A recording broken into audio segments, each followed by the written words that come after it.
السلام علیکم۔ Novel Naml by نمرہ احمد کی یہ قسط نمبر 53 ہے۔ کافر، ماکر، کاذب، قاتل، حصہ دوم۔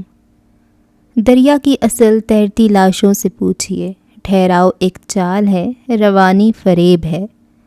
فصیح فون کان سے لگائے تیز تیز سڑک پہ چلتا جا رہا تھا۔ اس کی سیاہ پیشانی پہ سلوٹیں تھی اور آنکھوں میں چپتی ہوئی ناگواری تھی۔ وہ دوسری طرف بولتے انجان آدمی کو سن رہا تھا۔ اگر میں کہوں ہاں تو کیا مجھے انعام کی رقم ملے گی؟ ہاں بالکل۔ کہاں ہے وہ تامل جاسوس؟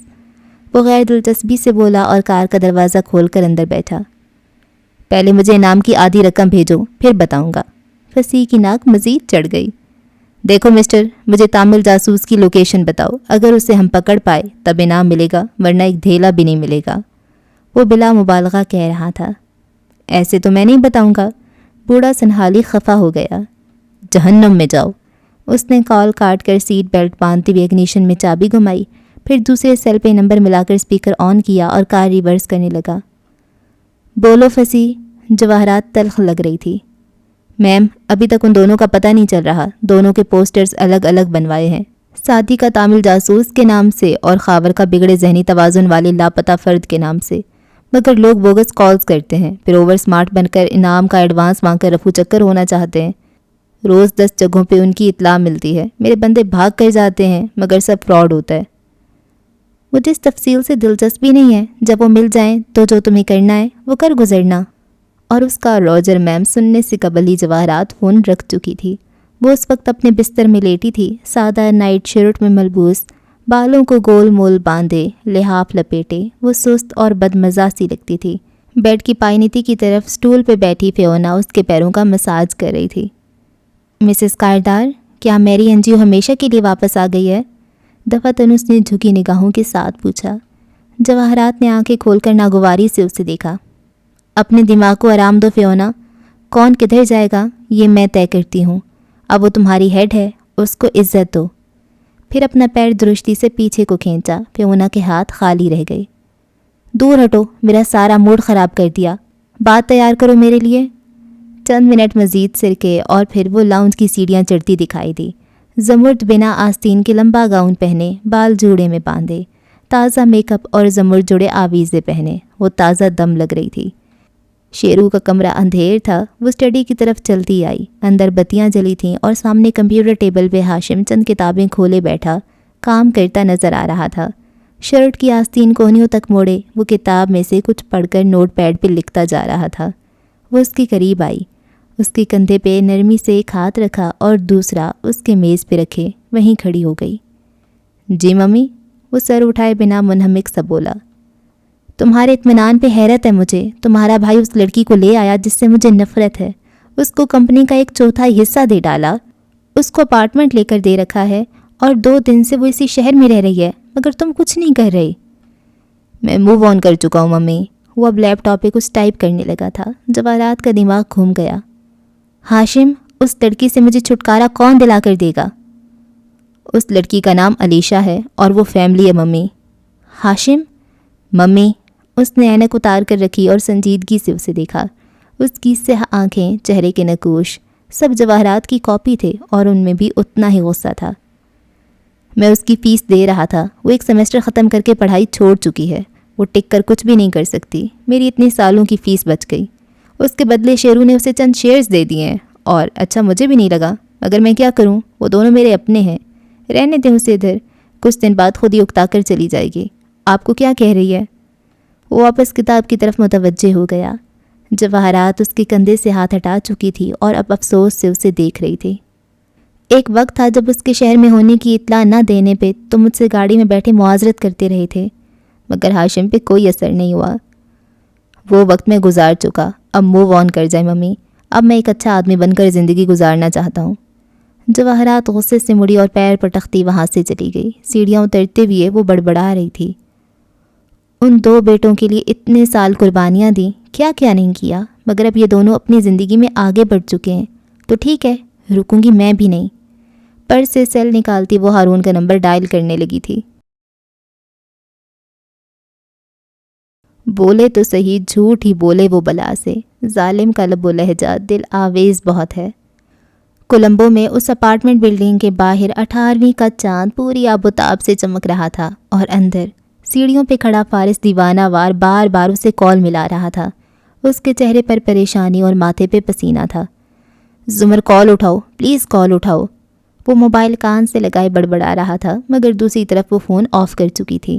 فارس نے فون کان سے ہٹایا، مڑ کر غصے سے اوپر فلیٹ کی طرف دیکھا جہاں آبی گم ہوئی تھی، اور پھر لمبے لمبے ڈگ بھرتا سیڑھیاں پھلنگتا اوپر آیا اور فلیٹ کا دروازہ کھولا۔ تیز قدموں سے راہداری عبور کی اور لاؤنج میں بیٹھی آبی کے سر پہ جا پہنچا، جو میز پہ پڑے کھانے کے پیکٹ سمیٹ رہی تھی۔ یہ کیا تھا؟ وہ بلند آواز سے غرایا تھا۔ آبی نے سکون سے چہرہ اٹھایا، پھر اس کے برہم تاثرات دیکھ کر آنکھوں میں حیرت ابھری۔ کیا ہوا؟ یہ سب کہنے کی کیا ضرورت تھی جب آپ کو پتہ تھا کہ دوسری طرف میری بیوی ہے؟ وہ غصے سے کہہ رہا تھا۔ آبی چنبے سے اسے دیکھتی کھڑی ہوئی۔ میں نے ایسا کیا کہا؟ پھر جیسے یاد کیا، میں تو کھانے کا کہہ رہی تھی، میں سمجھی نہیں فارس، کچھ غلط ہو گیا مجھ سے؟ اب کہ وہ کچھ نہیں بولا، کمر پہ دونوں ہاتھ رکھے چپتی نظروں سے اسے دیکھے گیا۔ تنفس ابھی تک تیز تھا اور ماتھے کے بل ہنوز ویسے تھے۔ آئی ایم سوری، اگر میری وجہ سے کچھ غلط ہوا ہے تو کیا انہوں نے کچھ غلط سمجھا؟ مگر وہ آپ کی بیوی ہیں، آپ کو اتنا تو جانتی ہوں گی، انہیں آپ کو اتنی سی بات پہ غلط نہیں سمجھنا چاہیے۔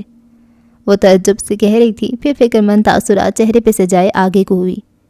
کیا میں کچھ کر سکتی ہوں آپ کے لیے؟ پریشان مت ہو، میں فوراً ان سے بات کر لوں گی۔ میرے ساتھ یہ گیمز نہ کھیلیں آبدار بی بی۔ وہ تیز تنفس پہ قابو پاتا اسے گھور کر بولا تھا۔ آبی نے اسے دیکھتے ہوئے پلکیں جھپکیں تو ان میں موٹے موٹے آنسو تیرنے لگے۔ میں نے کیا کیا ہے سوا آپ کی مدد کرنے کے؟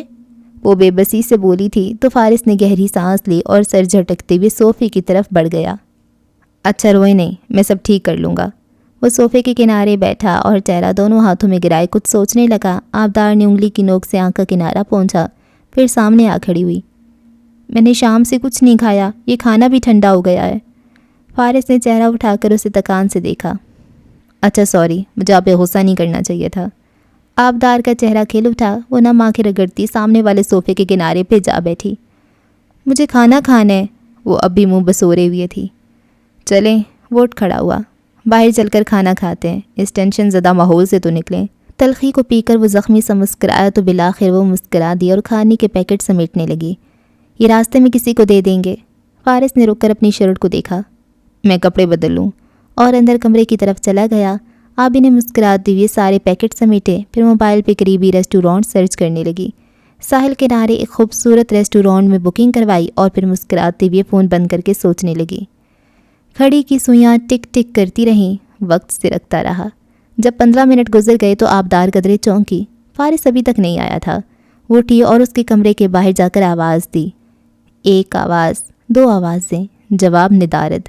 اس نے دروازہ کھٹکھٹایا، پھر ڈور نوب گھمایا، دروازہ کھلتا چلا گیا۔ کمرہ خالی تھا، الماری کے پٹ کھلے تھے، اندر نہ فارس غازی کا مختصر سامان تھا نہ وہ خود تھا۔ کمرے کی کھڑکی بھی کھلی تھی۔ آبی بھاگ کر گئی اور کھلی کھڑکی سے نیچے دیکھا، وہاں پائپ لگے تھے اور جالیاں۔ وہ ان کے نیچے سڑک پہ جا اترا تھا اور کوئی ٹک ٹک یا ٹیکسی پکڑ کر کب کا کولمبو کے ہجوم میں گم ہو چکا تھا۔ وہ بالکل سن رہ گئی۔ پھر کھڑکی کے جالے میں اٹکے نوٹ پر نظر پڑی تو اس نے لپک کر وہ کاغذ وہاں سے اتارا۔ میں یہاں ریسٹورانٹس کے کھانے کھانے نہیں آیا تھا۔ اور وہ گہری سانس لے کر رہ گئی۔ محبت اور جنگ میں سب جائز ہو یا نہ ہو، محبت کرنے والوں کے ساتھ جنگ کرنا سراسر ناجائز ہوتا ہے۔ وہاں سے چند کلومیٹر دور وہ ٹیکسی سے اتر کر بیگ کندھے پہ ڈالے، دوسرے ہاتھ میں موبائل پہ نمبر ملا رہا تھا۔ وہ اب زمر کو فون نہیں کر رہا تھا، وہ اپنا ادھورا کام مکمل کر رہا تھا۔ فون کان سے لگایا تو ایک نسوانی آواز ابھری۔ ہیلو صباحت، میں بول رہا ہوں۔ فارس؟ آواز میں خوشگوار حیرت ابھری۔ کیسے ہو فارس، اتنے عرصے بعد؟ میں ٹھیک ہوں، شاید۔ وہ زخمی سا مسکرایا۔ شاید یعنی ٹھیک نہیں ہو، کیا میں کچھ کر سکتی ہوں؟ وہ چند لمحے خاموش رہا۔ جب پہلی دفعہ جیل گیا تھا تو آپ نے کہا تھا کہ آپ میرے لیے کچھ نہیں کر سکیں کیونکہ… فارس آئی ایم سو سوری، میں کچھ نہیں کر سکی، میں نے بہت کوشش کی مگر یہ ممکن نہیں ہو سکا۔ تم نے جو میرے لیے کیا تھا اس کا بدلہ میں ساری زندگی نہیں چکا سکتی۔ وہ شدید ممنونیت سے کہہ رہی تھی۔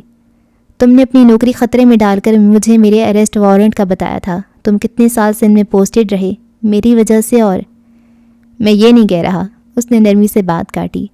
میں کہہ رہا تھا پہلی دفعہ آپ نے میری مدد اس لیے نہیں کی کیونکہ آپ اس وقت انڈیا میں پوسٹڈ تھیں، لیکن دوسری دفعہ جب میں جیل گیا تھا تو آپ نے مجھے سری لنکا سے فون کیا تھا. سری لنکا میں پوسٹڈ تھیں. مجھے احسان کا بدلہ مانگنا. کرب سے آنکھیں بند کی. بالکل اچھا نہیں لگ رہا مگر مجبور ہوں. جہاں اتنے جرائم کر چکا ہوں وہاں ایک اور صحیح. فارس وہ اداسی سے مسکرائی تھی. تم نے جو میرے لیے کیا وہ جرم بھی تھا، اپنی نوکری کے ساتھ خیانت بھی، دھوکہ بھی اور غیر قانونی بھی، مگر وہ غلط نہیں تھا کیونکہ کچھ چیزیں قانون سے اوپر کی ہوتی ہیں. تم کل بھی بے گناہ تھے اور کل بھی رہو گے. وہ ہلکا سا مسکرایا. کیا آپ اب بھی کولمبو میں پوسٹڈ ہیں؟ میں تو مقتل میں بھی قسمت کا سکندر نکلا. کرا فال میرے نام کا اکثر نکلا. سبز بیلوں سے ڈھکے بنگلے میں رات کی اس پہر مکمل خاموشی تھی. زمر اپنے کمرے میں چلی گئی تھی اور سیم کے سوالوں کا اس نے اسے بتا دیا ہے کہہ کے جواب دیا تھا. آگے نہ سیم نے پوچھا نہ حنین نے. ہنا تو وہیں لاؤنج میں نیچے بیٹھی لیپ ٹاپ میز پہ رکھے اس کے ساتھ لگی ہوئی تھی. امی اپنے کمرے میں اپنے وظیفوں اور دعاؤں میں مشغول تھیں. سیم ہنا کے ساتھ بیٹھا تھا. بڑے ابا بھی ویل چیئر گھسیٹے ان کے ساتھ آ رکے تھے اور اب فکر مندی سے بار بار ہنا سے پوچھتے تھے کیا تم سعدی کو ڈھونڈ سکتی ہو؟ نہیں ابا، لیکن میں امی کا پاس ورڈ بدل رہی ہوں. وہ پاس ورڈ کے لیے امی کا ای میل کھولے گا تو میں ایک جعلی ای میل اندر محفوظ کر رہی ہوں. وہ اسے کھول کر اس کے لنک پہ کلک کرے گا تو اس کی لوکیشن ہمارے پاس آ جائے گی. وہ ایک ہاتھ سے ٹائپ کرتی دوسرے کے ناخن مسلسل دانتوں کے بیچ کتر رہی تھی. ہنا کیا بھائی ہمیں واپس مل جائے گا؟ سیم اس کا بازو جھنجھوڑ کر بار بار پوچھتا تھا. ہاں سیم، وہ واپس مل جائے گا اور پھر دیکھنا ہم سب ہمیشہ خوش رہیں گے. حنین کو یہ بہت آسان لگتا تھا. کاش کہ ہمیں وہی سعدی ملے جس سے ہم نے کھویا تھا حنین. ابا کی آواز غمزدہ ہو گئی. ہنا نے مڑ کر استفہامیہ نظروں سے انہیں دیکھا. کیا مطلب؟ وہ چہرہ نیچے گرائے بس سر ہلا کر رہ گئی. وہ حنین کو مطلب نہیں سمجھا سکتے تھے.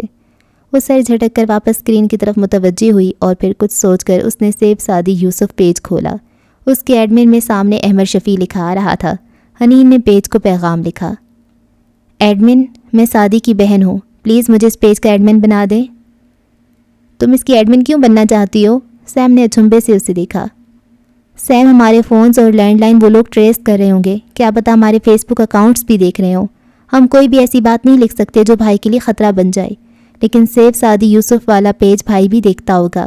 میں اس کے ذریعے بھائی کو کوئی پیغام بھیج سکتی ہوں. وہ جوش سے بتا رہی تھی. اس کے لیے یہ بہت آسان تھا.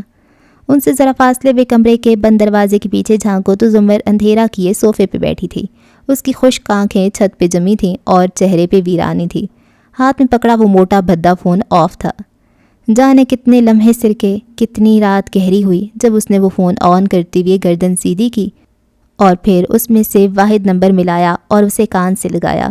آنکھیں ہنوز خشک اور چہرہ سپاٹ تھا. فارس نے چھوٹتے ہی فون اٹھا لیا.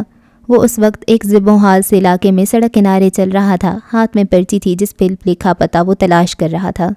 فون کان سے لگاتے ہوئے اس نے پرچی مٹھی میں دبا لی اور بے چینی سے بولا, اس طرح فون مت بند کیا کرو, میری بات تو سن لیا کرو.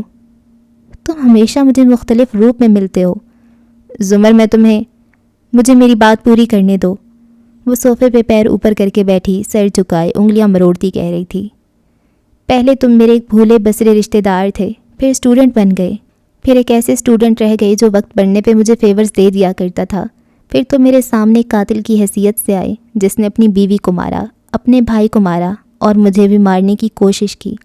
پھر تم صرف ایک قیدی رہ گئے جو سفید کرتے شلوار میں ملبوس, بالوں کی پونی بنائے مجھے کبھی کبھار کچہری میں نظر آ جاتا تھا. پھر تم مجھے ایک چال باز قیدی لگے جس نے مجھے استعمال کر کے جیل توڑنے کی کوشش کی. پھر تم مجھے ایک ایسے رہا ہونے والے انسان لگے جو گنہگار ہوتے ہوئے بھی قانون کا مذاق اڑا کر جیل سے نکل آتا ہے. پھر مجھے لگا تم ایک منتقم مزاج انسان ہو جس نے اپنا رشتہ ٹھکرائے جانے کا بدلہ مجھ سے لیا تھا. جب تم سے شادی کر لی تو تم ایک بے حس اور سرد آدمی لگتے تھے مجھے, جسے جو کہہ لو اس سے فرق نہیں پڑتا تھا. پھر آہستہ آہستہ مجھے لگا تم وہ نہیں ہو جو لگتے ہو, جو ہمیشہ لگتے تھے. تم بے گناہ لگنے لگے مجھے, یہاں تک کہ مجھے یقین آ گیا کہ تم بے قصور ہو, مگر بے وقوف ہو جو اپنے دشمن سے ناواقف ہو. پھر تم میرے شوہر بن گئے اور ایک محبت کرنے والے وفادار آدمی جیسے لگنے لگے مجھے۔ مگر آج رات، وہ رکی، تیز تیز بول کر اس کو سانس چڑھ گیا تھا۔ دوسری طرف وہ بالکل خاموشی سے سن رہا تھا۔ آج رات لگا تم ان میں سے کچھ بھی نہیں ہو، تم ایک اداکار ہو صرف، مگر اب یہ نہیں لگ رہا۔ اب کیا لگ رہا ہوں میں تمہیں؟ وہ تحمل سے بولا تھا۔ ایک انسان، صرف ایک انسان جو اگر زندگی سے اپنے حصے کی خوشیاں لینا چاہے تو اس میں کسی کو اعتراض نہیں ہونا چاہیے۔ بس پھر تمہیں مجھ سے یہ نہیں کہنا چاہیے تھا کہ میں تمہاری بیوی بنوں۔ ایک آنسو اس کی آنکھ سے ٹوٹ کر چہرے پہ لڑک گیا۔ کیا تم میری بات سنو گی؟ اس کی ضرورت نہیں ہے، تم ہمیشہ کہتے ہو ہم نے الگ ہو جانا ہے، اور مجھے نہیں پتا کہ کیوں، لیکن اگر الگ ہی ہو جانا ہے تو تم میری طرف سے آزاد ہو۔ جو کرنا ہے کرو، مجھے تم سے کوئی گلہ نہیں ہے۔ میں اور تم کبھی ساتھ نہیں چل سکتے، اس لیے۔ اس نے گیلی سانس کو ناک سے کوڑ کر اندر کھینچا اور ہاتھ کی پشت سے گال رگڑے۔ میں تم سے ناراض نہیں ہوں، تم میری طرف سے پریشان ہوئے بغیر تم جو بھی کرو یہ تمہارا حق ہے، مجھے اعتراض نہیں۔ وہ سڑک کنارے ایک دیوار سے ٹیک لگائے کھڑا سنجیدگی سے دوسری طرف سے آتی زمر کی آواز سن رہا تھا۔ آخر میں تلخی سے مسکرایا۔ عظیم ڈسٹرکٹ پروسیکیوٹر صاحبہ نے ہمیشہ کی طرح اپنی کہی، اپنی سنی اور فیصلہ سنا دیا۔ ٹھیک ہے، جو تم چاہو۔ اور اسی سنجیدگی سے موبائل نیچے کیا اور کال کاٹ دی، پھر سر جھٹک کر آگے بڑھ گیا۔ زمر نے سر گھٹنوں میں دے دیا اور بازو ان کے گرد لپیٹ کر آنکھیں بند کر لیں۔ اب ہر طرف پھر سے اندھیرا ہو گیا تھا، اور اسی اندھیر رات میں احمد جب لیپ ٹاپ کھول کر بیٹھا تو نئے پیغام نے اسے چونکایا۔ اسے پڑھ کر اس نے بلا کسی تردد کے حنین یوسف کو اپنے پیج کا ایڈمن بنا دیا۔ پھر یوں ہی اس کی پروفائل کھولی۔ کچھ خاص نہ تھا ادھر، البتہ ایک چہرہ دیکھ کر وہ چونکا تھا۔ اب اس کی انگلیاں تیز تیز کی بورڈ پہ حرکت کر رہی تھیں اور آنکھوں میں چمک سی تھی۔ ادھر کولمبو کے آسمان پہ سیاہ بادل اکٹھے ہونے لگے تھے، گویا پورے شہر کو نہلا دینے کے لیے بے چین ہو۔ ہوٹل کی بلند و بالا عمارت سر اونچا کیے بادلوں کو دیکھ رہی تھی۔ اندر گراؤنڈ فلور کے سیکیورٹی کنٹرول روم میں 2 افراد کمپیوٹر مانیٹر کے سامنے بیٹھے تھے۔ دفتن دروازہ کھلا اور سیاہ فام پسی اندر داخل ہوتا دکھائی دیا۔ تمہیں ریسیپشن پہ طلب کیا جا رہا ہے، کوئی ملنے آیا تم سے؟ ایک کو اکھڑ لہجے میں حکم دے کر وہ دوسرے کی طرف آیا اور چند لمحے انتظار کیا، یہاں تک کہ پہلا نوجوان کمرے سے چلا گیا۔ خیریت سر؟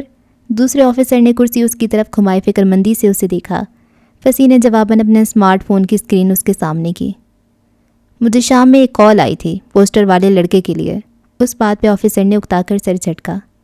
نہیں سنو، بے شک وہ عام کالرز کی طرح بوگس ہی لگ رہا تھا، مگر اس نے اسکرین سامنے لہرائی۔ اس کا موبائل نمبر کینڈی کا ہے۔ تو یہ کہ اشتہار ہم نے کولمبو میں دیا ہے، پھر کینڈی سے کیوں کوئی کال کر رہا ہے ہمیں؟ ہو سکتا ہے نمبر کینڈی کا ہو مگر کالر کولمبو میں ہو۔ آدمی سم کسی بھی شہر سے لے سکتا ہے، مگر فصیح نے نفی میں سر ہلایا۔ مگر یہ بھی تو ہو سکتا ہے کہ سعدی یوسف کینڈی میں ہو۔ تو پھر اس کالر کے پاس پوسٹر کیسے آیا؟ اس نے نکتہ اٹھایا۔ فصیح نے الجھ کر سر جھٹکا۔ اس نمبر کو ٹریس کرو۔ راجر سر۔ وہ فوراً سے مانیٹر کی طرف گھوما اور کچھ ٹائپ کرنے لگا۔ 5 منٹ بھی نہیں لگے اور اس نے سر اٹھایا۔ نمبر آف ہے، سم موبائل میں نہیں ہے ورنہ سگنل مل جاتا۔ میں اس نمبر پہ نظر رکھے ہوئے ہوں، جیسی آن ہوتا ہے بتاتا ہوں۔ فصیح کی آنکھیں چمک اٹھیں۔ یہ اس کی کوئی ایکسٹرا سم ہوگی، تم اس کا سارا کال ریکارڈ نکلواؤ، کس کے نام ہے سم، سب کچھ۔ پھر زور سے اس کا کندھا تھپکا۔ ہری اپ۔ انعام کی رقم کے صفر فصیح کو اپنی آنکھوں میں چمکتے دکھائی دینے لگے۔ یہ جواہرات کا اس سے وعدہ تھا، ہارون کا انعام الگ۔ خون اس کی رگوں میں بہت تیزی سے گردش کرنے لگا تھا۔ میں ان میں بھٹکتے ہوئے جگنوں کی طرح ہوں، اس شخص کی آنکھیں ہیں کسی رات کی مانند۔ یہ کولمبو کے ایک زیب و حال اور پسماندہ علاقے کے ایک فلیٹ کی بلڈنگ تھی۔ سامنے کچرے کا ڈھیر تھا، میلی دیواریں، فلیٹس کی بالکنیوں پہ سوکھتے کپڑے۔ اندر فارس گول سیڑھیاں عبور کر کے ایک دروازے کے سامنے آن ٹھہرا تھا اور اب دستک دے رہا تھا۔ اپنے ہلکے سویٹر کے آستین موڑ رکھے تھے اور سر پہ پی کیپ لے رکھی تھی۔ 2 دفعہ دوبارہ دستک دی، پھر بیل بجائی۔ دروازہ ہلکا سا کھلا، درد سے ایک منحنی اور ساملے لڑکے نے جھانکا۔ مجھے صباحت نے بھیجا ہے، صباحت مرزا نے، کام ہے تم سے۔ لڑکا درد سے چند لمحے اسے جھانکتا رہا، پھر دروازہ کھول دیا اور زنجیر گرا دی۔ وہ دروازہ پرے دھکیلتا اندر داخل ہوا، ساتھ ساتھ بولتا جا رہا تھا۔ تعارف اور تمہید میں میرا وقت ضائع نہ کروانا، اپنا کمپیوٹر آن کرو، جو صلاحیتیں تم مختلف حکومتوں کو بیچتے رہے ہو مجھے ان کی ضرورت ہے۔ شکل کیا دیکھ رہے ہو، چلو۔ اس کا موڈ پہلے خراب تھا، گھرک کر بولا تو لڑکا جلدی سے اندر چلا گیا۔ فارس ماتھے پہ بر لیے اس کے پیچھے آیا۔ اندر ایک چھوٹے سے کمرے میں 3 کمپیوٹرز رکھے تھے، ایک کون تھا۔ وہ لڑکا اسی کے سامنے کرسی کھینچ کر بیٹھا تھا اور مطلوبہ پروگرام کھول رہا تھا۔ سبات نے کہا تھا تمہیں گورنمنٹ کے فیشل ریکگنیشن سافٹ ویئر کی ایکسیس چاہیے، تصویر دو مطلوبہ لڑکے کی۔ کی بورڈ پہ ٹائپ کرتے اس نے ہاتھ بڑھایا۔ فارس نے ایک فلیش اس کی ہتھیلی پہ رکھی اور ساتھ کھڑا اسے دیکھنے لگا۔ اس میں سب تصاویر ہیں اس کی؟ وہ فلیش ڈرائیو لگا کر پوچھ رہا تھا۔ نظر نہیں آ رہی کیا؟ وہ درستی سے بولا۔ منحنی لڑکے نے سر اٹھا کر اسے دیکھا جیسے بہت ضبط کیا ہو، پھر سر جھٹک کر کام کرنے لگا۔ میں اسے سسٹم میں ڈال رہا ہوں۔ اس چہرے کا لڑکا پچھلے 48 گھنٹوں میں کولمبو کے کسی اسٹریٹ کیمپ، ایئرپورٹ، بس، ٹرین اسٹیشن وغیرہ کے کسی بھی پبلک کیمرے کے سامنے اگر آیا ہو تو فوٹیج مل جائے گی۔ کولمبو میں نہیں، اسے کینڈی میں ڈھونڈو۔ وہ کمپیوٹر ٹیبل کے کنارے بیٹھ گیا۔ وہ لڑکا جس کا نام پریرا تھا گہری سانس لے کر مطلوبہ الفاظ ٹائپ کرنے لگا۔ انگریزی فلموں کے برعکس فیشل ریکگنیشن میں کئی گھنٹے لگتے ہیں۔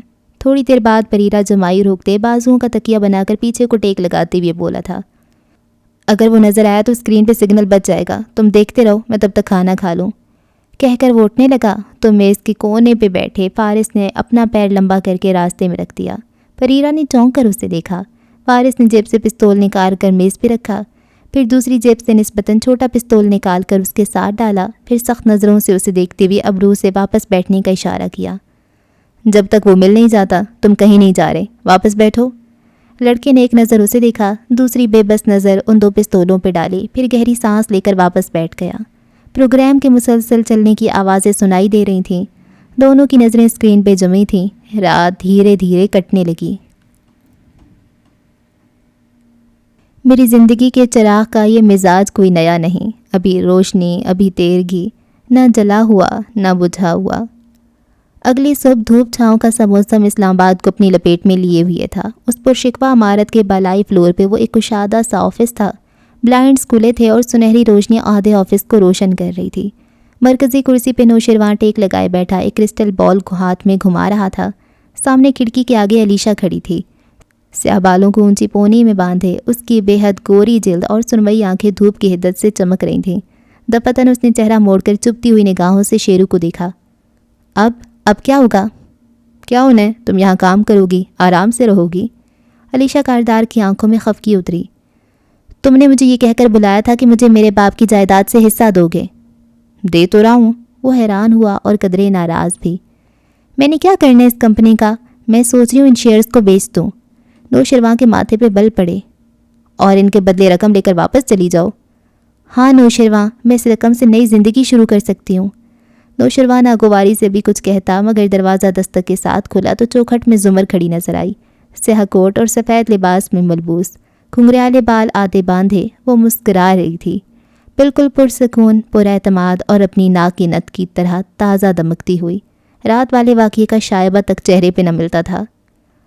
آئیے مسز زمر، وہ اپنائیت سے کہتا اٹھا۔ اسے دیکھ کر ہمیشہ شیرو کو تقویت ملتی تھی۔ تھینک یو نوشرواں، وہ مسکرا کر کہتی آگے آئی۔ ہیلو علیشا، ایک نظر اسے دیکھا۔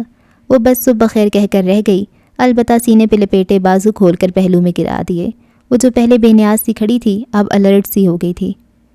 میں صرف اطلاع دینے آئی تھی۔ کرسی کھینچ کر بیٹھتی وہ نرمی سے گویا ہوئی اور پرس میز پہ رکھا۔ مجھے صبح ہاشم کا فون آیا تھا۔ نوشرواں کے چہرے پہ بے چینی سی پھیلی۔ وہ آگے کو ہو کر بیٹھا اور ہاتھ باہم پھنسا کر میز پہ رکھے۔ وہ کہہ رہا تھا کہ علیشا چاہے تو آفس میں کام کرے، چاہے تو اپنے شیئرز اسے بیچ دے، وہ ان کے بدلے خطیر رقم دینے کو تیار ہے۔ ایسا نہیں ہو سکتا۔ شیرو کے چہرے پہ پہلے ہاشم کے نام سے جو زخمی پن سا پھیلا تھا اب وہ انکا ہو کر غصے میں ڈھل گیا۔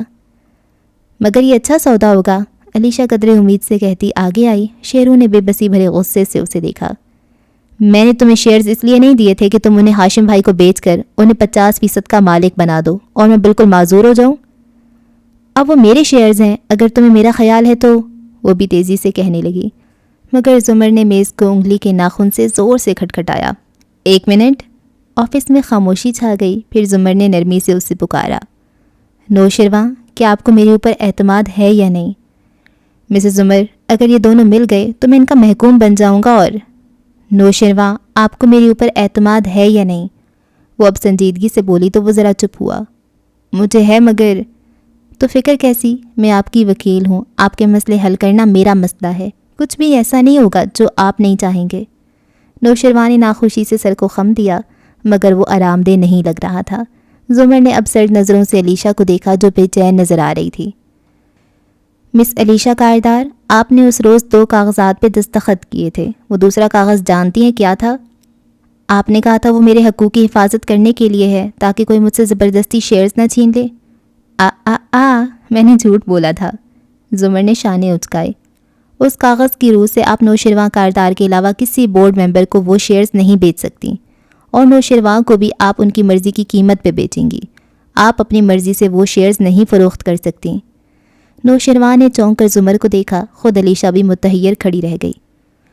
اور یہ شرط کمپنی کے بائی لاز کے سیکشن 18 کی شک بی کے عین مطابق ہے۔ آپ ہاشم کو وہ بیچ ہی نہیں سکتی۔ ٹیک لگا کر بیٹھی وہ قلم 2 انگلیوں میں گھماتی اطمینان سے کہہ رہی تھی۔ نوشروان کے چہرے کی رنگت واپس آنے لگی، وہ سیدھا ہو کر بیٹھا۔ علیشا نے سرمئی آنکھوں بے بسی بھرے زمر کو دیکھا۔ آپ نے مجھے مس گائیڈ کیا، کیوں مسز زمر؟ کیونکہ میں آپ کی نہیں، نوشروان کاردار کی وکیل ہوں۔ آپ کو دولت کمانی ہے علیشا، تو آپ کو کام کرنا ہوگا۔ دنیا کا کوئی کاروبار ایسا نہیں ہے جو انسان کو بٹھا کر کھلا سکے۔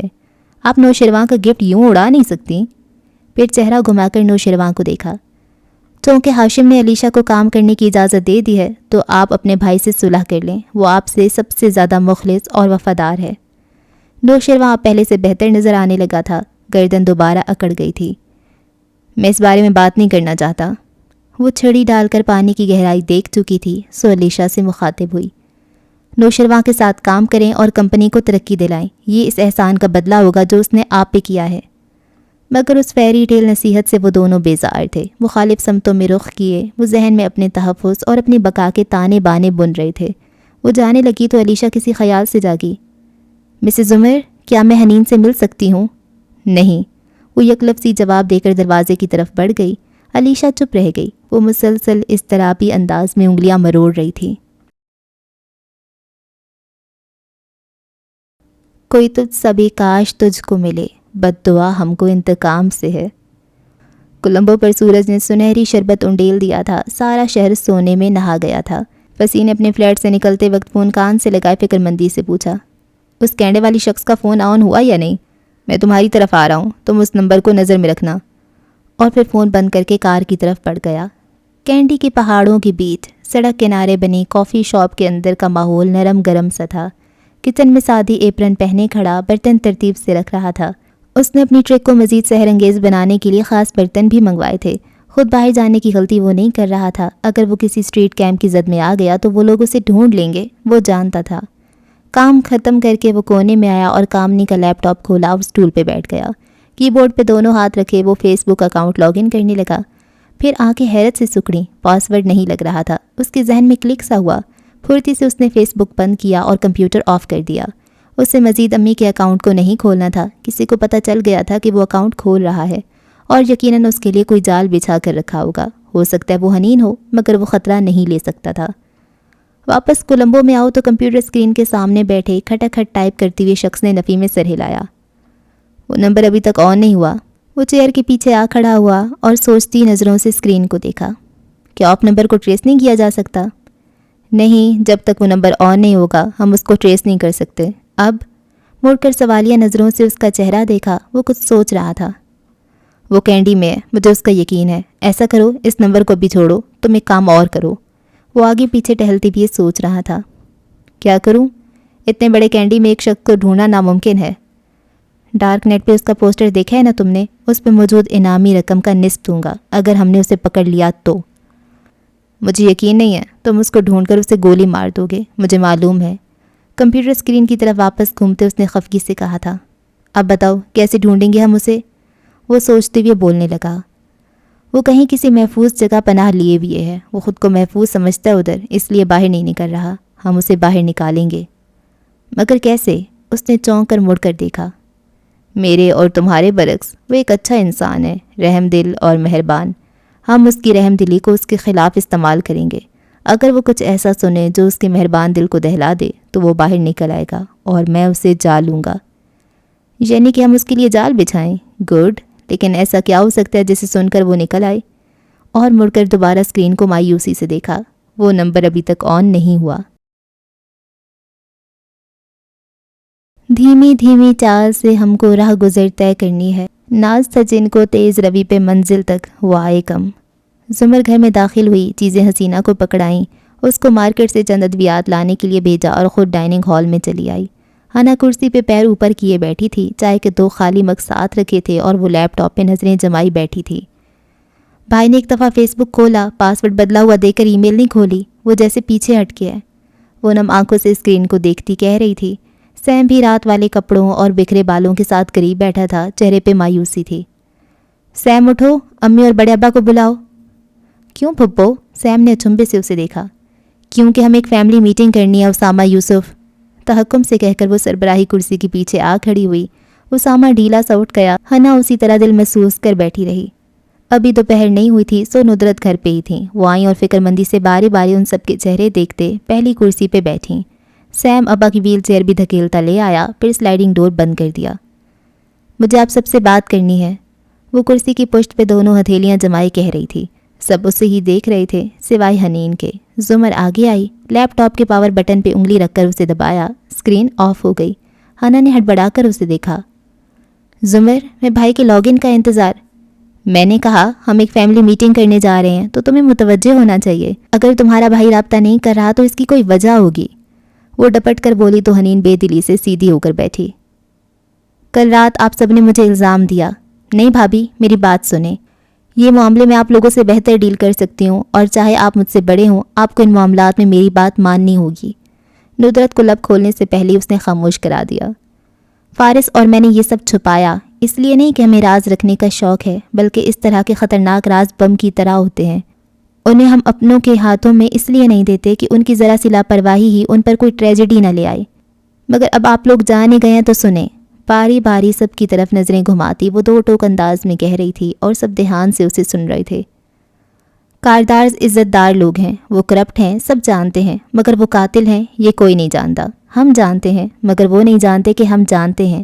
جس دن وہ جان گئے اس دن زمین ہمارے لیے تنگ ہو جائے گی۔ اس دن کو ابھی نہیں آنا چاہیے، کم از کم جب تک ہمارا ساتھی ہمارے پاس نہیں ہے تب تک نہیں۔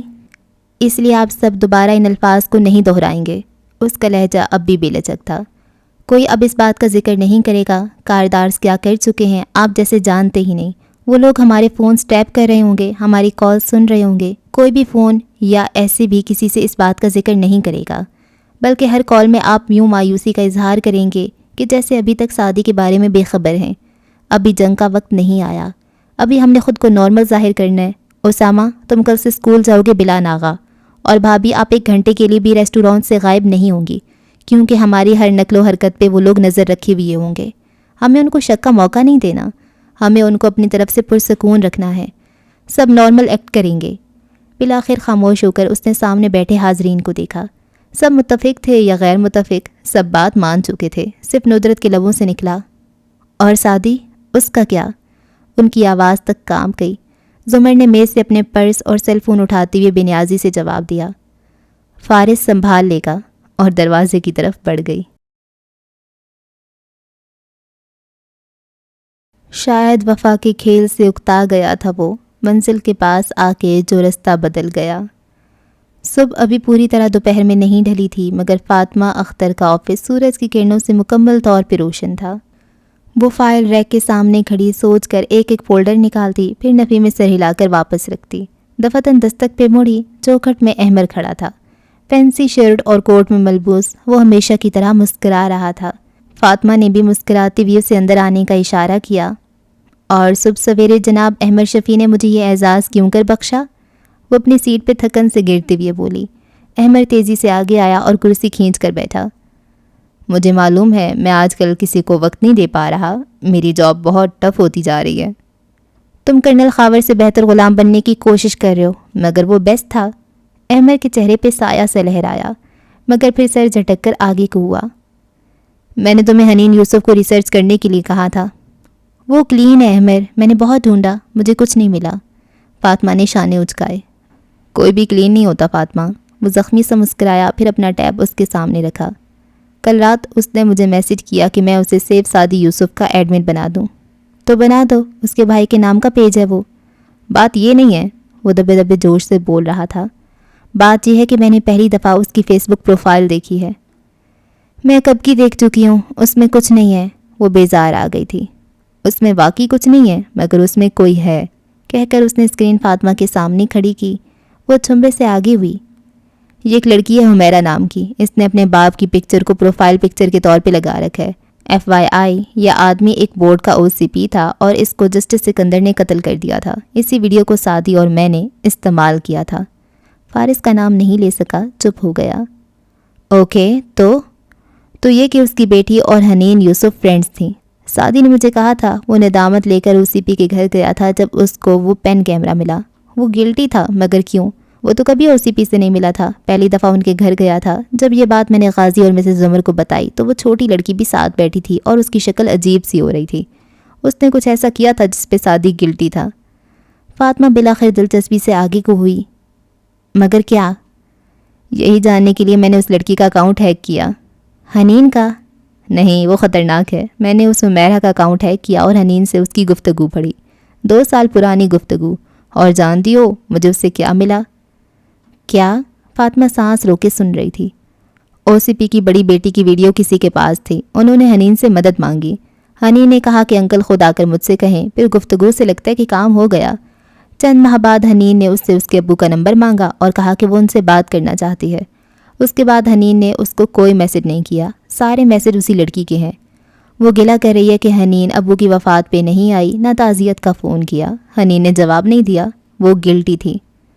مگر کس چیز پہ؟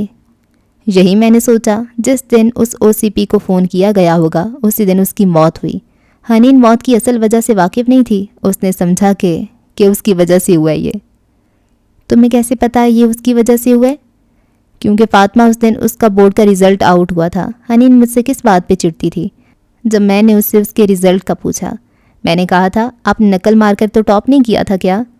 فاطمہ اس نے نقل سے ہی ٹاپ کیا تھا۔ اس نے ویڈیو ہٹانے کے لیے اس لڑکی کے باپ سے کیا مانگا ہوگا؟ اس نے بعد میں انجینئرنگ میں کیوں داخلہ نہیں لیا؟ وہ میرے منہ سے کون سا ذکر سن کر میری طرف سے انسیکیور فیل کرنے لگی؟ اتنا کہ اس نے مجھے یہ تاثر دیا جیسے غازی کو میری شکایت لگا رہی ہو، وہ یہی راز چھپا رہی ہے۔ اس نے ایکسائٹمنٹ سے میز پہ ہاتھ مارا۔ اتنی جھوٹی اور چالاک لڑکی میں نے پہلی دفعہ دیکھی ہے۔ فاطمہ نے جھرجھری لی، مسٹری حل ہو گئی تھی۔ میں نے کہا تھا نا، کوئی بھی کلین نہیں ہوتا، مسکرا کر قطعیت سے کہتا وہ اٹھ کھڑا ہوا۔ فاطمہ نے ایک دم چونک کر سر اٹھایا۔ لیکن تم ان کے فیملی کے دوست ہو، اس راز کا کیا کرو گے؟ یہ تو بیکار ہے تمہارے لیے۔ وہ جو ایک پزل حل کر کے فاتح اور مطمئن سا اٹھ رہا تھا، جاتے جاتے رک کر اسے دیکھا اور پھر زخمی سا مسکرایا۔ ہر راز کی قیمت ہوتی ہے فاطمہ، کبھی نہ کبھی کسی نہ کسی طرح وہ ہمارے کام آ سکتا ہے۔ ویکنڈ پہ ملتے ہیں۔ چابیوں والا ہاتھ ہلا کر وہ باہر نکل گیا اور فاطمہ سوچتی رہ گئی۔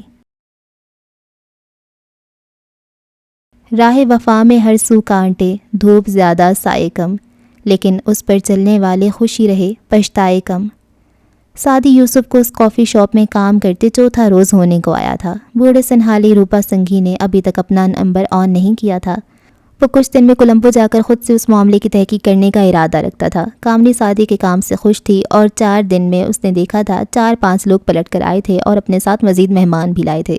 کامنی کا بیٹا اسی طرح خاموش سا کونے میں بیٹھ کر سب کو دیکھتا رہتا تھا۔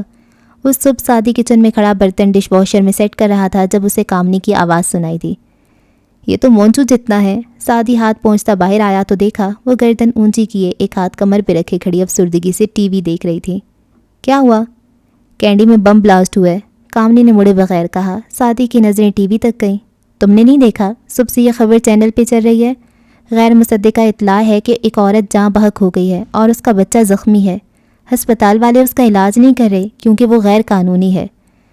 غیر قانونی لفظ پہ سعدی نظریں چراتا اندر کو مڑا جب وہ بولی، بیچاری فلپینو عورتیں نوکری کے لیے کتنے دھکے کھاتی ہیں اور اس کے بچے کو کینسر ہے۔ وہ ایک دم ٹھہر گیا، بالکل شل، ساکت، پھر دھیرے سے مڑا، نگاہیں اٹھائیں۔ اسکرین پہ اس بچے کی زخمی تصویر نظر آ رہی تھی۔ تصویر دیکھ کر اس کا سانس تھم گیا۔ وہ میری NGO کا بچہ تھا۔ کافی شاپ کی اوپری منزل پہ ایک چھوٹا سا کمرہ تھا جس میں ایک پلنگ رکھا تھا۔ الماری کا دروازہ شیشے کا بنا تھا۔ ایک طرف چھوٹا سا غسل خانہ تھا، کمرے میں کھڑکی نہ تھی۔ سعدی خاموش سا بیڈ کے کنارے بیٹھا تھا، سوچے دل و دماغ میں طوفان برپا کر رہی تھی، شور ہی شور۔ پھر اس نے چہرہ اٹھایا اور الماری کے دروازے میں اپنا عکس دیکھا۔ اس طرح پھیرے سر اور بڑی شیو والا سعدی پریشان نظر آتا تھا۔ میری کا ہی بچہ ہے وہ، میں پہچانتا ہوں، مگر وہ تو امریکہ میں زیر علاج تھا نا، یہاں کیسے آ گیا؟ آئینے میں اس کو اپنا عکس اسی طرح پلنگ کنارے بیٹھا ہوا نظر آ رہا تھا۔ دفتن اس کے عقب میں ایک اور عکس ابھرا۔ وہ ٹی شرٹ پہنے، کلین شیو اور گھنگریالے بالوں والا سعدی تھا، پرانا سعدی۔ تمہیں کیسے پتا کہ وہ امریکہ میں تھا؟ میری نے بتایا تھا، بیڈ کنارے بیٹھے لڑکے نے احتجاج کیا۔ میری نے تو یہ بھی کہا تھا کہ تم انڈیا میں ہو، میری کو خود بھی معلوم نہ ہو شاید کہ اس کا بیٹا ادھر ہی ہے۔ تم نے میری کو استعمال کر کے جیل توڑی۔ انہوں نے اس جرم کی پاداش میں میری اور اس کے بیٹے کو دھماکے میں حادثاتی موت کا شکار کرنا چاہا۔ نہیں، منفی میں سر ہلا رہا تھا، یہ ٹریپ ہے، وہ مجھے باہر نکالنا چاہتے ہیں۔ میری کا بچہ بالکل ٹھیک ہوگا اور خود میری بھی۔ اور اگر ایسا نہ ہوا، اگر تمہاری وجہ سے وہ مر گئی ہو اور اس کا بچہ آج بھی یار و مددگار پڑا ہو، تو پوچھ کس کی ہوگی شفیع احمد؟ کھنگریالے بالوں والے لڑکے نے طنز اور ملامت سے پوچھا۔ میں اب تمہاری طرح نہیں رہا، میں بدل گیا ہوں، میں نہیں جاؤں گا، یہ فصیح کا کوئی پلان ہے۔ وہ دبا دبا سا چیخا تھا۔ لوگ نہیں بدلا کرتے، تم بھی نہیں بدل سکتے۔ شفیع، دروازہ کھٹکا تو وہ چونکا، چوکھٹ میں کامنی کھڑی تھی۔ سعدی نے چونک کر آئینے میں دیکھا، وہ عکس اب غائب ہو چکا تھا، وہ وہاں تنہا تھا۔ نیچے آ جاؤ، گاہک آئے ہیں۔ وہ پلٹنے لگی جب اس نے اٹھتے ہوئے پکارا، کامنی جی۔ وہ ٹھہر کر مڑی اور استفہامیہ نظروں سے اسے دیکھا۔ اگر یہ ممکن ہو سکتا ہے کہ یہ ممکن ہو کہ کوئی دوسرا انسان مشکل میں ہو اور اس کو بچانے کے لیے آپ کو اپنی جان خطرے میں ڈالنی پڑے، تو انسان کو کیا کرنا چاہیے؟ انسان کو وہ کرنا چاہیے جس کی وجہ سے وہ انسان کہلاتا ہے، کیونکہ اگر وہ انسانیت نہیں دکھائے گا، خطرہ نہیں لے گا، تو وہ کیسا انسان ہوا؟ میں نہیں جانتی تمہیں، مگر تمہارے لیے خطرہ مول لیا نا، آپ فائدہ ہی اٹھا رہی ہو نا۔ نرمی سے سمجھانے والے انداز میں کہہ کر وہ مڑ گئی اور سعدی یوسف کا دل ایک دم ہلکا پھلکا ہو گیا۔ اس نے فیصلہ کر لیا تھا، وہ میری کے بیٹے کو ڈھونڈنے جائے گا، بھلے آگے کچھ بھی ہو۔ تیرے نغمے، تیری باتیں نہ بھولی ہیں نہ بھولیں گی، ہمیں یہ چاندنی راتیں نہ بھولی ہیں نہ بھولیں گی۔ اس صبح سبز بیلوں سے ڈھکے بنگلے میں اپنے کمرے میں بیٹھی حنین بیڈ گراؤنڈ سے ٹیک لگائے، گھٹنوں پہ کمبل ڈالے، سست روی سے موبائل اسکرین پہ انگلی پھیر رہی تھی۔ بال پونی میں بندھے تھے اور آنکھوں میں ویرانی تھی۔ ان 2 دنوں میں نہ فارس کا کوئی فون آیا، نہ سعدی نے امی کا اکاؤنٹ لاگ ان کیا۔ اب وہ اسے کہاں ڈھونڈے؟ اس نے بھائی کا گروپ کھولا جہاں کی وہ خود بھی ممبر تھی، بلکہ امی کو تو بھائی نے ادھر کا ایڈمن بنا رکھا تھا اور خود وہ وہاں اپنے قرآن میں تدبر کی ویڈیوز پوسٹ کرتا تھا۔ وہ کچھ دیر اس کی پرانی ویڈیوز دیکھتی رہی، پھر گروپ کی وال چیک کی۔ لوگ اب بھی قرآنی آیات، لیکچرز اور اپنے اپنے تدبر پوسٹ کرتے تھے، مگر سعدی والی بات کہاں تھی؟ وہ بے دلی سے وال نیچے کرتی گئی، دفتن ٹھٹکی، آنکھیں حیرت سے پھیلیں۔ ندرت ذوالفقار یوسف نے رونلڈ ویزلی کو گروپ ممبر بنانے کی درخواست قبول کر لی ہے۔ یہ ایک خبر تھی، اطلاع تھی، یعنی ایک شخص جس نے اپنا نام رونلڈ رکھا ہوا تھا، اس نے اس گروپ میں داخلے کی درخواست بھیجی اور اسے ندرت نے بطور ایڈمن قبول کر کے اسے گروپ میں داخل کر لیا۔ انین بالکل سیدھی ہو کر بیٹھ گئی۔ یہ پرسوں کی اطلاع تھی۔ پاسورڈ بدلنے سے بھی پہلے ندرت یوسف کی آئی ڈی یہ کام کر چکی تھی۔ سعدی ایک دفعہ زمر کے موک ٹرائل میں رونلڈ ویزلی ہیری پوٹر کا ایک کردار بنا تھا۔ ندرت اس گروپ کو چیک بھی نہیں کرتی تھی کہ جا کے داخلے کی درخواست قبول یا رد کرنا، دوسرے ایڈمنز یہ کام کرتے تھے۔ 2 دن سے وہ رونلڈ ویزلی چند آیات پوسٹ کرتا تھا، سورہ النمل کی، اور ان کے بارے میں اپنے ریفلیکشن لکھتا تھا۔ اسے کسی نے خاص توجہ نہیں دی تھی۔ 2-4 لائکس آ گئے اور 2-3 سبحان اللہ جزاک اللہ لکھ کر لوگ آگے بڑھ گئے، مگر حنین نہیں بڑھ سکی۔ وہ وہیں ٹھہر گئی، بالکل ساکت و جامد۔ وہ آئی ڈی گویا خالی تھی، کچھ بھی نہ تھا اس میں۔ وہ اسے صرف گروپ میں پوسٹ کرنے کے لیے استعمال کرتا تھا۔ سورہ النمل کی تقریباً آدھی آیات اس نے لکھ ڈالی تھیں، پھر رک گیا تھا۔ شاید اس کے الفاظ کا ذخیرہ ختم ہو گیا تھا، شاید وہ اب قرآن نہیں پڑھ پا رہا تھا۔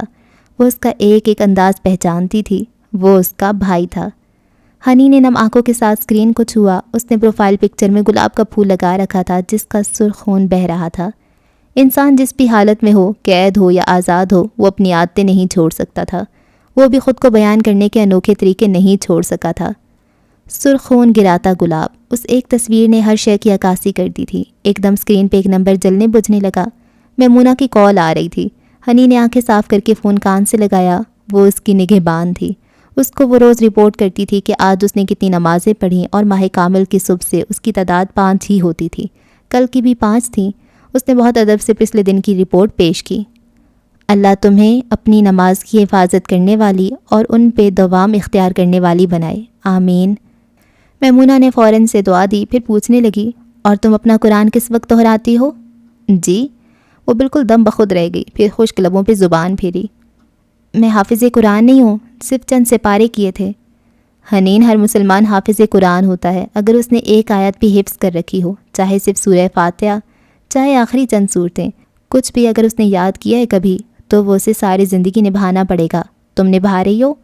وہ چپ ہو گئی۔ میمونہ چند لمحے اس کی سانسوں کی آواز سنتی رہی۔ میں نے بہت سے مسلمان دیکھے ہیں جو قرآن یاد کر کے بھول جاتے ہیں، پھر ان کی زندگیاں حقیقی سکون سے محروم ہو جاتی ہیں، ذہنی توازن کھو دیتے ہیں، کچھ ذلیل و رسوا ہوتے ہیں، کچھ دوسروں کے محتاج ہو جاتے ہیں۔ لیکن اکثر مسلمانوں کو معلوم ہی نہیں ہوتا کہ وہ بھی حفاظ کی کیٹیگری میں آ گئے ہیں، اگرچہ انہوں نے صرف کبھی الناس اور الفلق ہی یاد کی ہو۔ تو پھر ایسے لوگ کیا کریں؟ وہ بے چینی سے بولی۔ وہ 2 باتیں ذہن میں پکی بٹھا لیں۔ پہلی یہ کہ انہیں دنیا اور آخرت کا سارا سکون اور کامیابی تب تک نہیں ملے گی جب تک وہ واپس اس قرآن کو یاد نہیں کریں گے، اور دوسری بات، اگر انہیں لگتا ہے کہ عمر بڑھنے اور مصروفیات کی زیادتی کے باعث وہ اب آ کر قرآن حفظ نہیں کر سکتے تو وہ غلط ہیں۔ قرآن 70 سال کی عمر میں بھی حفظ کیا جا سکتا ہے اگر بندے کے دل میں اللہ کی خشیت ہو۔ مجھ سے اب نہیں ہوگا، اس نے خود ہی طے کر لیا تھا۔ ہوگا نہیں حنین، کرنا پڑے گا، آہستہ آہستہ شروع کرو۔ اللہ کہتا ہے نا کہ اس کو یاد کروانا ہمارے ذمے ہے، اور یہ کہ ہم اسے آپ کو ایسے پڑھا دیں گے کہ پھر آپ نہیں بھولیں گے۔ تم شروع کرو گی دوبارہ حفظ کرنا اور اسے مکمل اللہ تعالیٰ کروائے گا۔ میمونہ بہت سلجھی ہوئی اچھی لڑکی تھی، سمجھداری کی باتیں کرتی تھی، مگر اتنی اچھی باتیں کر لیتی ہوگی حنا کو پہلی دفعہ پتہ چلا تھا۔ اس کے دل میں امید سی بندھی۔ اوکے، میں کوشش کروں گی۔ اور کس وقت کرو گی؟ وہ حیران ہوئی۔ وقت ہی تو اہم ہے، کیا تم نے قرآن میں نہیں پڑھا کہ بے شک رات کا اٹھنا زیادہ شدید ہے نفس کو قابو کرنے کے لیے اور کلام پاک کو پڑھنے کے لیے، بے شک دن میں آپ کے لیے مصروفیات ہیں طویل، اس لیے قرآن فجر کے وقت ضرور پڑھنا چاہیے، منہ اندھیرے۔ حفظ کا تو وقت وہی ہوتا ہے، کیا تم نے وہ قول سنے کہ حفظ کا بہترین وقت تہجد کا ہے، مطالعے کے لیے صبح کا وقت، لکھنے کے لیے دن کا وقت اور بحث و مباحثے کے لیے شام کا وقت؟ اچھا، وہ متعجب ہوئی، پھر بولی، اوکے، میں روز صبح فجر کے وقت اپنا قرآن دہراؤں گی۔ اور تمہیں کس نے یہ کہا کہ قرآن صرف صفحے پہ ہاتھ رکھ کر آنکھیں بند کر کے دہرا لینے سے یاد ہو جاتا ہے؟ میمونہ نرمی سے سوال پوچھتی تھی، ٹوکتی کم تھی، مگر حنین چپ سی ہو جاتی تھی۔ پھر کیسے یاد ہوتا ہے؟ قرآن یاد ہوتا ہے کسی انسان کو روز سنانے سے، اور پکا ہوتا ہے نماز میں روز اللہ کو سنانے سے۔ خود سے خالی خلی دہرا لینے سے کچھ یاد نہیں ہو جاتا۔ تم یوں کرو، روز کا سبق اور پچھلا سبق مجھے فجر پہ سنا دیا کرو۔ وہ 2 چھوٹے بچوں کی ماں تھی، پھر بھی یوں کہہ رہی تھی گویا سبق سننا اس کے لیے مسئلہ ہی نہ ہو۔ اوکے، میں نے آخری 10 پارے کیے تھے یاد، پھر کل میں 21ویں سپارے سے سناؤں گی۔ وہ بھی جانے کیوں پرجوش ہو گئی تھی۔ اور حنین، جب حافظ قرآن اپنا قرآن بھول جاتے ہیں تو وہ یہ بھی بھول جاتے ہیں کہ قرآن اول پارے سے نہیں یاد کیا جاتا، آخر سے کیا جاتا ہے۔ تم کل مجھے صرف الناس اور الفلق سناؤ گی۔ وہ سارے فیصلے خود ہی کر رہی تھی، مگر اچھی بات ہے، کچھ باتوں کے لیے ہمیں خود پہ سختی کروانی پڑتی ہے۔ اوکے، کل سے میں الناس سے شروع کروں گی۔ پھر ٹھہر کر بولی، میمونہ باجی، ہو سکتا ہے اصل میں میرا بھائی وہ نہیں ہے اور میں پریشان رہتی ہوں، تو کبھی ہو سکتا ہے سبق نہ کر سکوں۔ تو تمہیں پتہ ہے لوگ مجھ سے اکثر پوچھ لیتے ہیں، میں سائیکالوجسٹ ہوں نا، تو وہ اکثر پوچھتے ہیں کہ ہم نمازیں بھی پڑھتے ہیں، قرآن بھی، پھر حاجتیں کیوں نہیں پوری ہوتی؟ دولت، اولاد، اچھا رشتہ، اچھی نوکری، عزت، یہ سب کیوں نہیں ملتا؟ میں کہتی ہوں ان سب کے لیے قرآن اور نماز نہیں پڑھتے ہم، اور یہ سب نماز اور قرآن سے نہیں ملتا، یہ دعا سے ملتا ہے۔ دنیا کے 6.25 ارب انسانوں کے پاس خواہشات کی ایک لمبی فہرست ہوتی ہے، مگر قرآن آپ کو وہ سب نہیں دے گا۔ قرآن آپ کو وہ دے گا جس کے لیے آپ یہ سب چاہتے ہیں، سکون اور برکت۔ میں لوگوں سے کہتی ہوں قرآن حفظ کرنا شروع کر دیں، روز کی 1 آیت کریں، آپ سوچ نہیں سکتے آپ کی زندگی کتنی بابرکت ہو جائے گی۔ حنین، تم حفظ شروع کرو، پہلے تو بڑوں کی زبردستی پہ کیا تھا تم نے حفظ، اب دل سے کرو گی تو دیکھو گی کہ تمہارے گھر میں وہ برکت اور وہ نور آ گیا ہے جس کے لیے لوگ مال، اولاد، خوبصورتی، سٹیٹس، طاقت سب ہو کر بھی ترستے ہیں۔ تمہاری زندگی بابرکت ہو جائے گی۔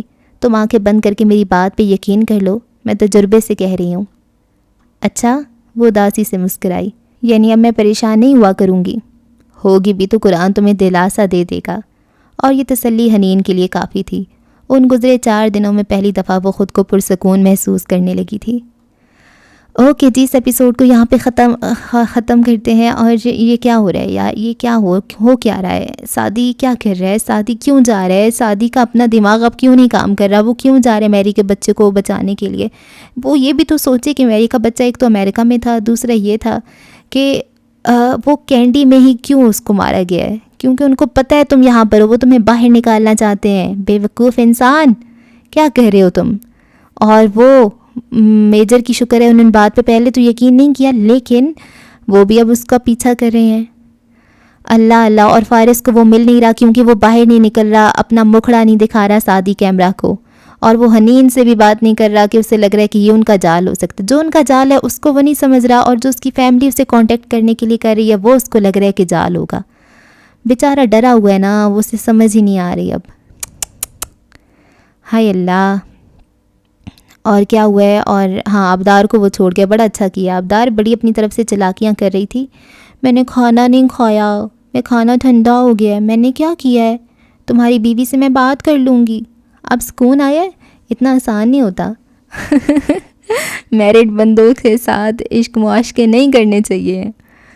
اور کیا ہوا ہے؟ اور ہاں، علیشہ دیکھو نا، نکمی سی، میں یہ بیچ کے چلی جاتی ہوں. اور زمر تو اس کا ساتھ دے رہی ہے نوشرواں کا، پر اسے پتہ نہیں ہے نا کہ نوشرواں نے ہی سعدی کو مارا تھا. جب اسے پتہ چلے گا پھر بتائے گی تم کو. نوشرواں. اور ہاشم میں موو آن کر چکا ہوں، وہ اب سکون سے ہے کہ موو آن کر چکا ہوں. مجھے لگتا ہے وہ خود کو ہی تسلی دے رہا ہے کہ سب ٹھیک ہو جائے گا، سب ٹھیک ہو جائے گا، آل از ویل. خیر جی، اگلی ایپیسوڈ میں ہوتی ہے ملاقات. دیکھیں گلے کا یہ حال ہو جاتا ہے میرے. دعا میں رکھیں یاد. اللہ حافظ.